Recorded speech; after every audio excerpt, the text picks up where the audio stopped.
ते सांगत नाही. नाहीतर ताई म्हणताला आमची माणसं झोपवाय आला का काय, असं काय. हे 3 प्रकारचे दुःख प्रत्येकाला असतात. माणसांपासून जर नाही ना झालं तर शरीरापासून म्हातारपणी निश्चितच आपल्याला दुःख हे होत असतं. तसंच जे माणसं तरुणपणी चांगली वाटतात तीच म्हातारी झाल्यावर जसं आपलं वय होत जाईल ना तसंच ते आपल्या मागं लागतात का नाही. खरं आहे का नाही सांगा. का नाही लागत कोण आपल्या मागं. भांडणं नाहीत होत. प्रत्येकाच्या मागं कोणी ना कोणी लागतच असतं. तसं त्याला जे चांगलं वाटत होतं ते नंतर वाईट वाटू लागलं. तो विहिरीत पडला. विहिरीत पडल्याच्या नंतर खाली काय आहे, अजगर आहे.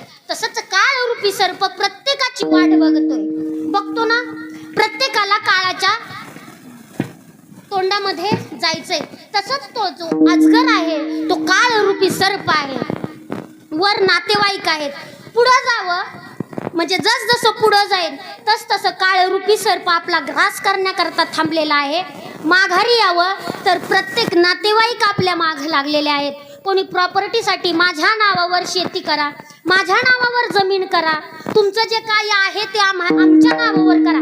ज्याच्यासाठी प्रत्येकाच्या घरात हा तंटा चालू असतो. एखादा असं घर असन ज्या घरात हा तंटा चालू नाही. तसं पुढं जाईन तसं ते अजगर आहे. माघं जावं तर प्रत्येकाच्या माघं कोण आहे तर नातेवाईक आहेत.